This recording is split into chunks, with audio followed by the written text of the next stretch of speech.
Buen día. Hola, buen día Javier. Hola chicos. Hola. ¿Cómo va? ¿Todo bien?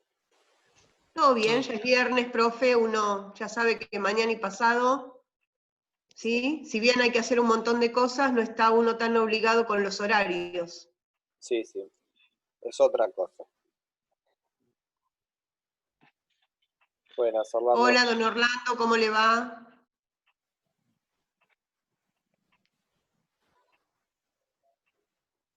Hola, buen día, bien. ¿Y usted? ¿Cómo está? Todo bien, todo bien. Me alegro. ¿Qué tal su mañana? ¿Cómo te dicen, Orlando? ¿Cómo es tu apodo? Normal, Orlandito, no sé. Orlandito. Sí, Orly. Sí, también. Orly también. Bueno, no, para saber, ¿no? Entonces suena como muy formal, Orlando. Nombre poderoso. Sí, Pero en general, Javier, bueno, Orlando no es argentino, él nació en Venezuela, y convengamos que allá, por lo menos la gente que yo hasta ahora pude conocer, tienen nombres así como potentes. Sí, ¿no? Les gusta Sí, sí. No es, viste, como, no sé, lo que habitualmente acá nosotros tenemos capaz que nombres como más españoles, viste, Rodrigo, Gonzalo, o si no, americanos, ¿no? Brian, qué sé Sí. yo, pero ellos tienen como nombres, viste, así como, o sea, uno tendría que saber cómo va a ser la persona, porque de bebé, viste, son como Claro. ya con una carga Son importante, como pero... dramáticos, como poderosos esos nombres. Sí, mi padre se llama igual. Tu padre se llama igual. Muy bien. O sea que sos junior, podríamos decirte. Prácticamente. Claro, ahí está. Escúchame, Orlando, ¿suelen tener en Venezuela la misma costumbre que antes existía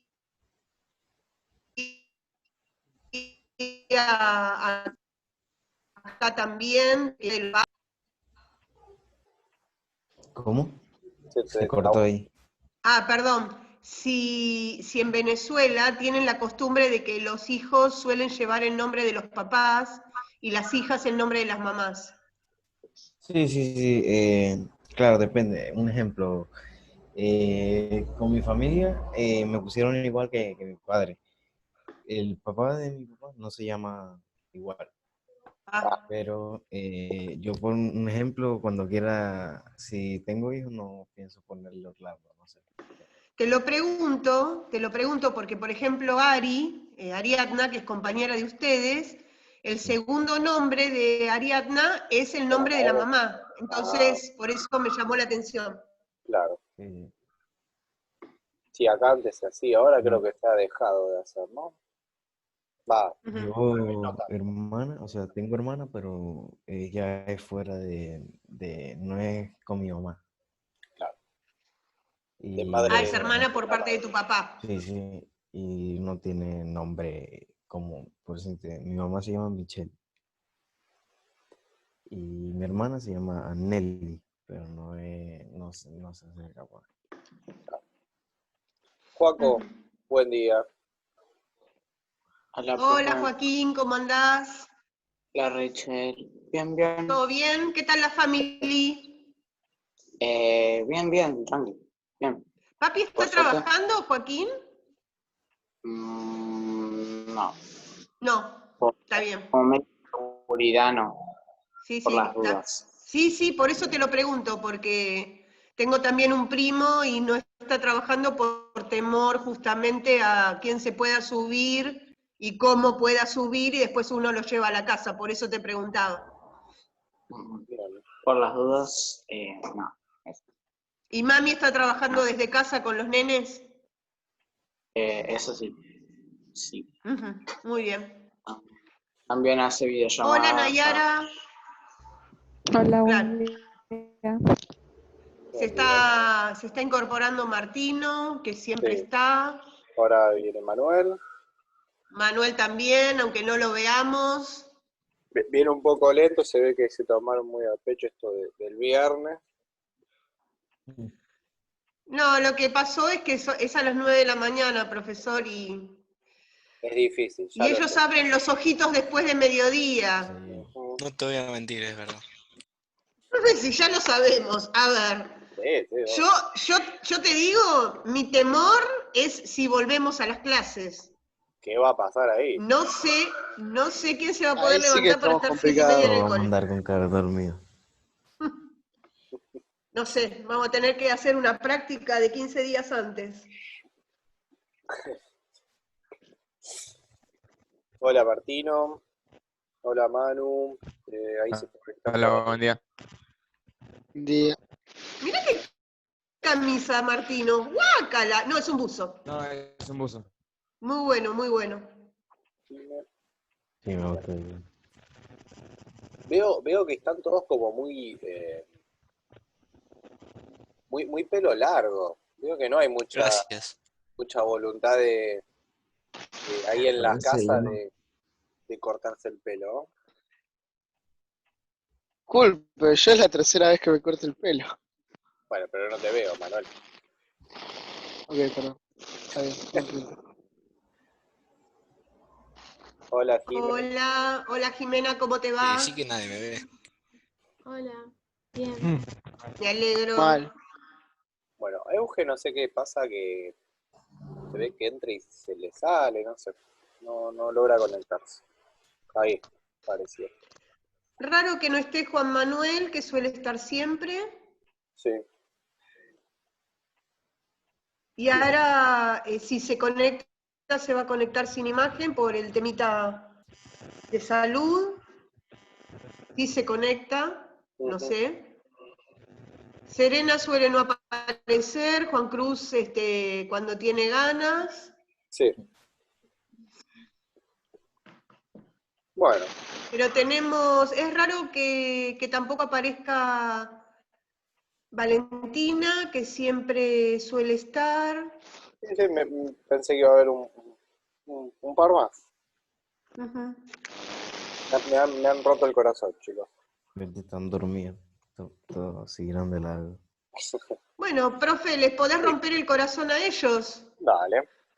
Le pones una nota de no asistencia y ahí Dale. no solamente le rompes el corazón, sino que los esquemas. Sí. Y bueno. Sí, creo que estaba teniendo un sueño lindo y me despertó la alarma. Ay. Apa, bueno. Bueno, está bien. Bueno, yo Después diría, vamos Javier, cambiando que arranques sí. así, Sí, porque por si lo menos no. la gente que está desde el principio, Sí, ¿sí? sí. Por una cuestión de justicia también, puede aprovechar la clase y los demás se irán incorporando cuando sea. Sí, tal cual. ¿Quién aparece con una imagen? Eugenia. Euge, sí. Euge, si nos escuchás, poné tu imagen, por favor.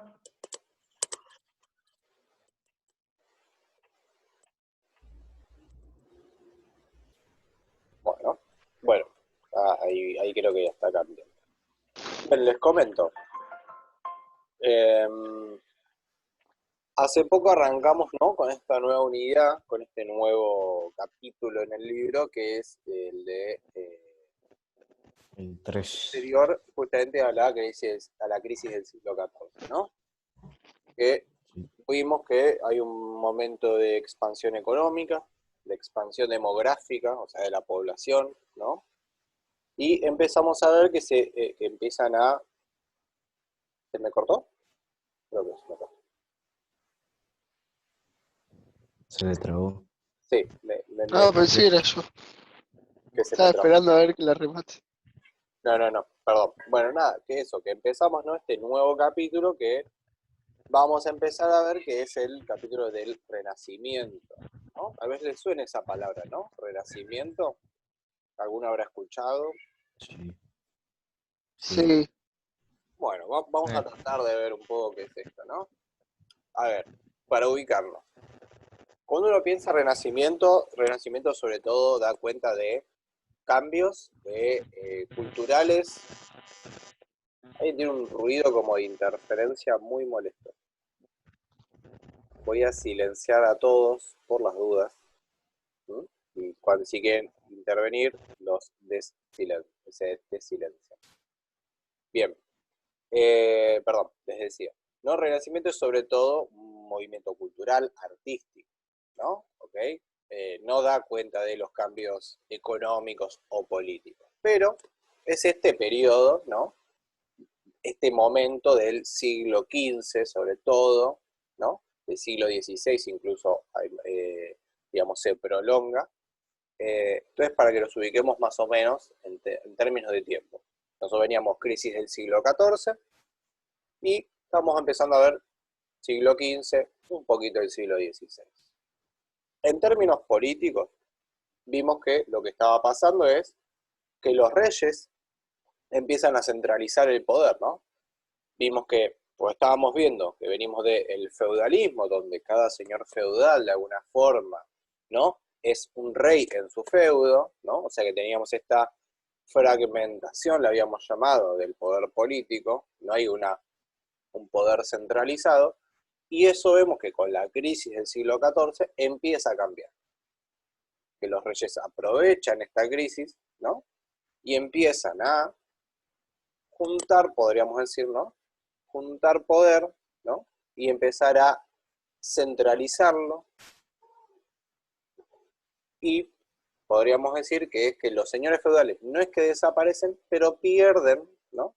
Su rol político independiente, ¿no? Ahora van a estar vinculados sí o sí, ¿no? A las monarquías, a los reyes. ¿Hasta ahí esa parte se entiende? Si no se entiende, díganme y trato de explicarla de otra forma. ¿No? ¿Ah? Sí, sí, sí. Ok, bien. Cualquier duda de esto igual, ya saben, me pueden consultar en cualquier momento. En términos económicos, ¿qué otros cambios se estaban dando? Vimos que después de la crisis del siglo XIV, que fue terrible para la economía, porque bajó la población, bajó la producción, ¿no? Todo se detuvo. Sí. Después de ese momento de crisis. Por eso el Renacimiento. Bien, ahora vamos a ver. Bien, puede ser de ahí venga la palabra. Pero en lo económico vemos que se empieza a dar otra expansión económica, como la previa a la crisis. Básicamente empieza a producirse nuevas tierras. Lo que hace la crisis es que, como se abandonan un montón de tierras, esas tierras descansan, ¿no? Literalmente nadie las trabaja. Eso hace que se vuelvan más fértiles, porque cuando una tierra, ¿no? Cuando un pedazo de tierra está en descanso, recupera, ¿no? Nutrientes, fertilidad. Entonces después cuando la trabajas, la productividad es mayor. Entonces esa crisis lo que genera es que todos esos campos que se habían abandonado, cuando se vuelven a trabajar después de la crisis del siglo XIV, tienen una alta productividad, ¿no? Entonces eso colabora al rápido, ¿no? A la rápida recuperación económica. Al mismo tiempo, una alta productividad agrícola lo que genera es mayor alimento. Como sabemos, mayor alimento lo que produce es, ¿no? Gente más saludable y que aumente, ¿no? Las tasas de nacimiento, o sea, empieza a haber más población de vuelta. ¿Se entiende este proceso? Es como bastante lineal. Y esto podemos pensarlo para cualquier sociedad agrícola, ¿no? Todas las sociedades que dependen justamente de su actividad económica es la agricultura, que dependen de la comida porque producen lo justo, ¿no? De alimentos, siempre tienen momentos de gran expansión, que va acompañada, ¿no? La gran productividad de alimentos con un aumento de la población. Llega un momento en que eso se estanca, ya no pueden producir más alimentos, empieza a caer la producción, ¿no? Por la saturación, la sobreexplotación de las tierras, y entonces se da una crisis demográfica, o sea, cae mucho la población, y se vuelve a dar el mismo, digamos, el mismo periodo, ¿no? Como subidas, caídas, subidas, caídas. Esto se repite. Pero para que sepan, entonces en este momento estamos en un momento ¿no? Que empieza a aumentar la producción y aumenta la población. Esto sería plano económico, político, general de Europa. ¿Ok? Ahora, lo que a nosotros nos interesa es más el plano cultural, ¿no? O el plano, podríamos decir, ¿no? De las mentalidades, se le dice a veces, ¿no? O sea, de lo intelectual. Ahí es donde se dan estos grandes cambios en este momento. tenemos que, por un lado, ¿no? Europa sale de esta crisis del siglo XIV, súper importante, ¿no? Donde hubo 1/3 de la población que falleció, y esto genera, como no, que mucha gente se empiece a replantear todo. Digo, es una crisis devastadora. En ¿no? Como crisis total que se da, desconfianza total de lo que venía de antes, se empieza a dar lo que se llama humanismo, ¿no? Que no es que empieza ahí, podríamos pensar que viene de antes, pero es cuando, digamos, se termina de, podemos decir, desarrollar completamente. ¿Qué es el humanismo? A ver, alguno que me quiera comentar, que haya visto ahí en el libro, que haya contestado las preguntas. Los escucho a ustedes. ¿El qué? Humanismo, ¿no? De humano. Humanismo. Creo que era la página 34, ustedes lo trabajan. 34. Espera.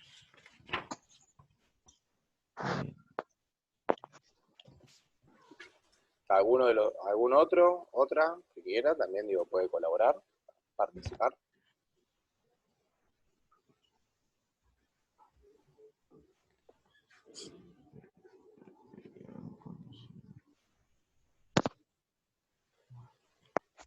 A ver, unas claves tiro. Nosotros venimos de un mundo, ¿no? Medieval, feudal, donde como lo más importante, el centro, ¿no?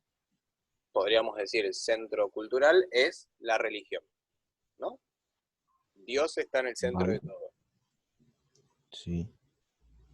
Si ustedes escuchan la palabra humanismo, ¿qué piensan? ¿Dios va a estar en el centro Lo de todo? humano. El humano va a estar en el centro de todo, ¿no? Se da un Sí. cambio total. La mayor preocupación, o sea, aclaro, no es que la religión ya no importa y la gente ya no cree en Dios, para nada. Pero sí se da un cambio, ¿no? De perspectiva, podríamos decir, ¿no?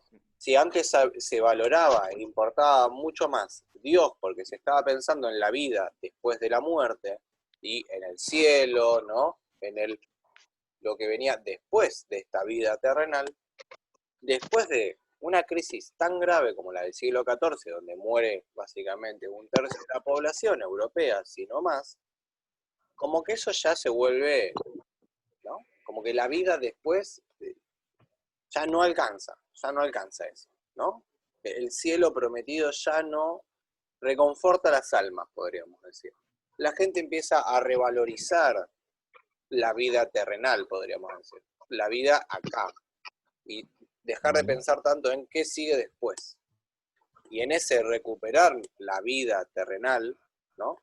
Este tránsito en la tierra, se empieza a poner justamente en el centro de la perspectiva de la importancia al humano como tal, ¿no? Al ser humano. ¿Cómo se hace esto? Bueno, por ejemplo, se empieza a recuperar, ¿no? Ciertos escritos antiguos, ¿no? De la época romana, griega, ¿no? Se empieza a revalorizar esas obras clásicas, diríamos hoy en día, ¿no? Sí. Entonces se empieza a ver qué pensaban ellos. Pensemos que estos son autores que no son cristianos, que no son católicos, ¿no? No es de la religión que era lo importante antes. Hablan de otras cosas, ¿saben? Pero se revalorizan. También otro paréntesis ahí. No es que la religión antes no haya usado a estos autores clásicos, los usaban un montón. ¿Está bien? Pero ahora se revalorizaron más. Exacto, y se los empieza a usar de otras formas, ¿no? Los empieza a recuperar por otros aspectos.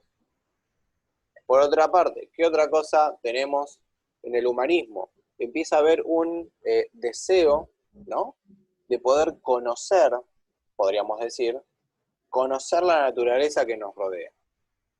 Pero no la vamos a conocer así nomás diciendo como, mirá qué linda la flor, qué linda que es la creación de Dios, qué Dios, qué perfecto que es, mirá qué bonita. No. Van a decir, bueno, mirá qué linda la flor, ¿cómo puede ser que exista esto en la naturaleza? Vamos a tratar de, a través de la experiencia, a través de ¿no? de observar lo que pasa en el mundo natural, ¿no? Tratar de explicar cómo sale o por qué es tan bella una flor, ¿no? ¿Se entiende un poco esto?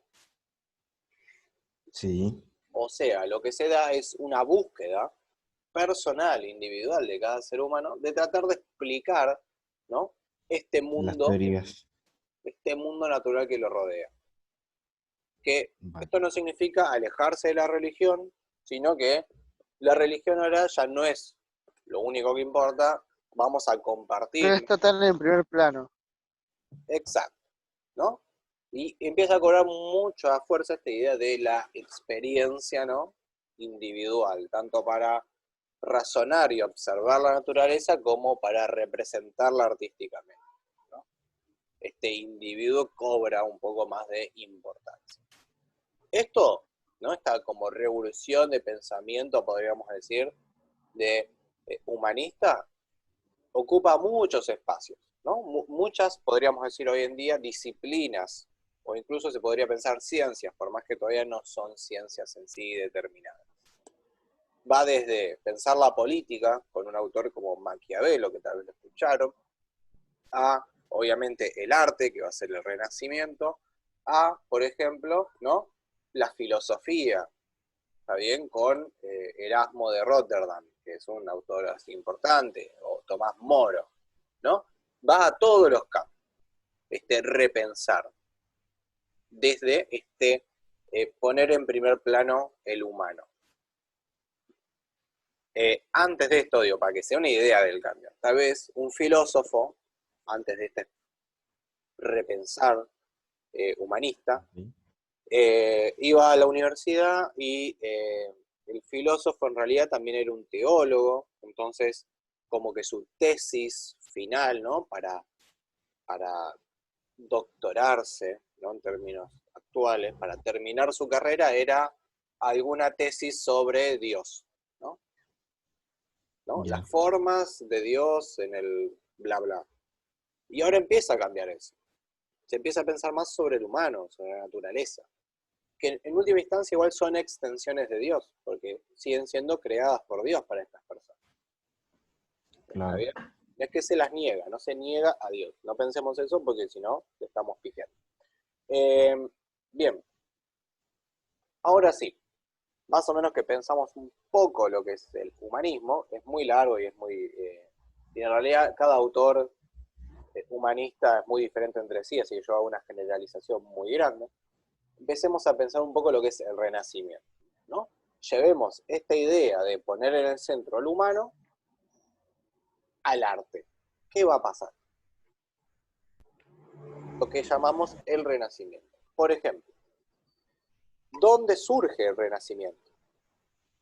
Los que hayan podido ir leer el libro. ¿Dónde surge? Porque tengo una idea. En Europa. Bien, en Europa, pero puntualmente surge en las ciudades italianas. ¿Está bien? Las ciudades italianas, Sí. que justamente son, ¿por qué surgen ahí? Bueno, porque en la época son ciudades, ¿no? Comerciales, puertos comerciales muy importantes, donde hay burgueses, ¿no? Este nuevo sector social que vimos, burgueses que están haciendo bastante dinero, ¿no? Entonces hay, ¿no? Una riqueza que permite básicamente sostener el arte, ¿no? En otros lugares donde tal vez no había tanta riqueza y es más difícil poder pagarle a un artista para que viva pintando, ¿no? Es más difícil. Entonces, Sí. en las ciudades italianas lo que empieza a surgir es un sistema que se llama mecenazgo, ¿no? Los mecenas, que son básicamente gente muy adinerada, que es como si le dieran becas a los artistas para que estén pintando, ¿no? Como que apoyan el arte. Vale. Mecenas no solo hay de arte, ¿no? También digo, le pagan una beca, por ejemplo, a un estudioso de la astronomía para que viva mirando por el telescopio y viendo qué pasa en el cielo, ¿no?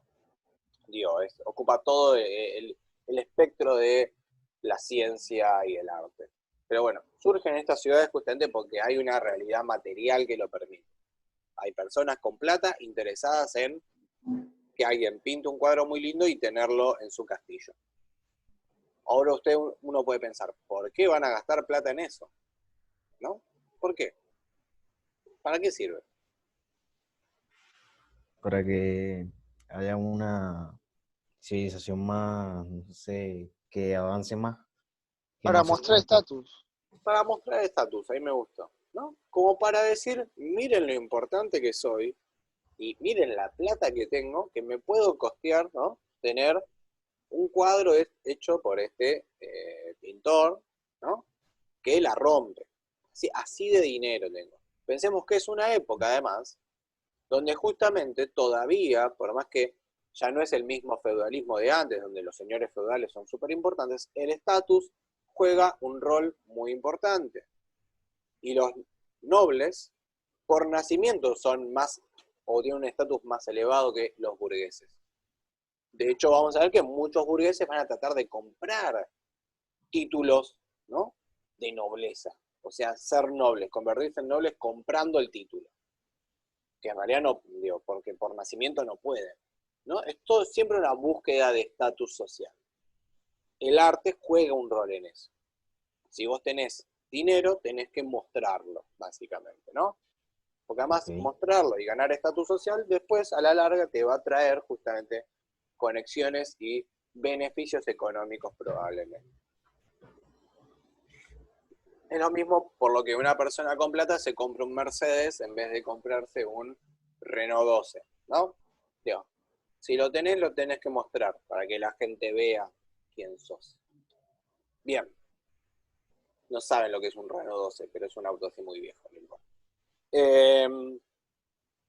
Sí, profe, ¿cómo no voy a saber? Bueno, Es el auto más común de Argentina.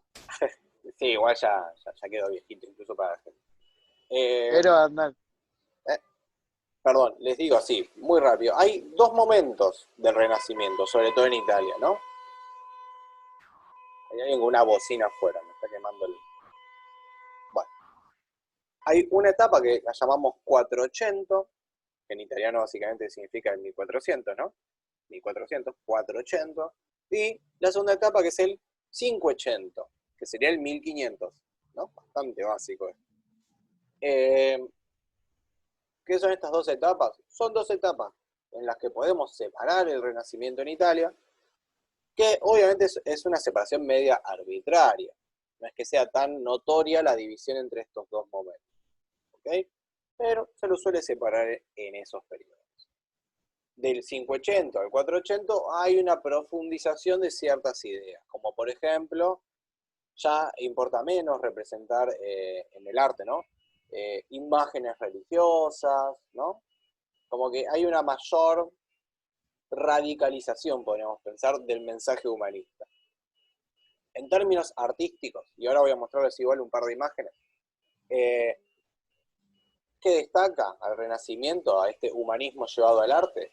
Por ejemplo, es un mayor cuidado por la anatomía, ¿no? Se empiezan a preocupar por representar la anatomía humana mucho más real. ¿Por qué pasa esto? Bueno, obviamente pasa porque acabamos de ver que el humanismo significa poner en el centro, ¿no?, del plano al humano. Entonces hay un mayor cuidado por su figura. Bueno, una bocina bestial ahí afuera en mi casa que no sé qué es. ¿Por qué? Por otra parte, ¿qué otra, digamos, característica tiene, ¿no?, la representación renacentista en el arte? Podemos pensar que hay una búsqueda de dar perspectiva a los cuadros. Antes del Renacimiento no se preocupaba mucho por generar perspectiva. ¿Saben lo que es la perspectiva?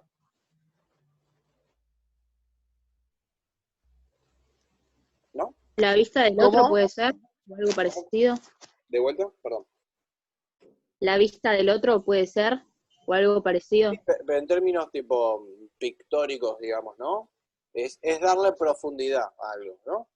Vos estás pintando en algo que es un plano, es algo tal vez plano, pero le das perspectiva, tratás de que tenga como profundidad, de que por más que sea una pintura plana, parezca tridimensional, por así decirlo, ¿no? ¿Cómo se hace eso? Ok. Tipo manejando las formas, dándole sombras, ¿no? Redondeando, bueno, diferentes técnicas que se usan para buscar esta idea de profundidad, de que hay algo que está acá más cerca y algo que está más lejos, por más que sea todo en un mismo plano. O sea, se trata de hacer la representación de la pintura, se trata de ser más realista de la realidad, justamente, ¿no? Por más que sea repetitivo eso. Entonces estamos buscando, ¿no? Estas son algunas de las características. Al mismo tiempo hay unas mayores técnicas y novedades como pintura al óleo, ¿no? Porque son más cosas técnicas, pero que son nuevas técnicas que se agregan a la pintura. Yo les voy a compartir algunas de estas ideas, de estos cuadros para que vean. Bien, empecemos con esto, por ejemplo. ¿Ven a estos dos sujetos? ¿Los ven? Sí. Sí, sí, se ve. Esto es un Sí, cuadro sí. que en realidad es pre-renacentista, ¿está bien? De antes del Renacimiento. Si se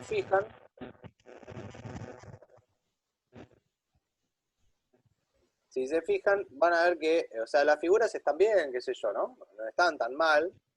Ahora, por ejemplo, ¿no? Tenemos este ángel acá que no tiene ninguna cuestión de forma o tamaño relacionada a estas personas. El fondo, en realidad es básicamente un fondo así nomás. Digo, no hay una cuestión de cuidado de atrás, ¿no? De que represente algo.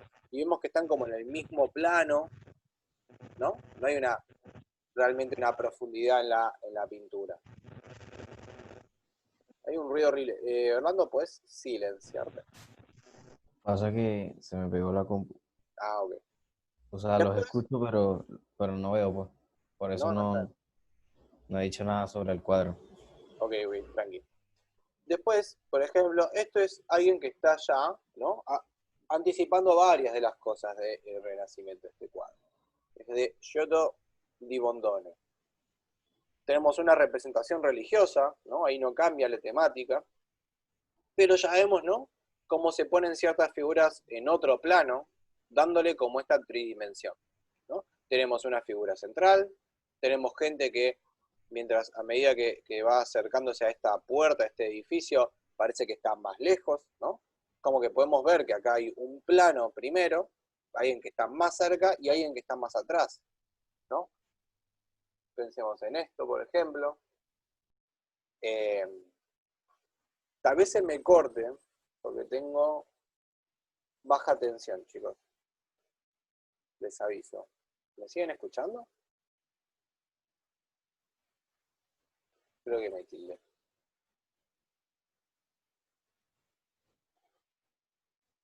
Puta madre.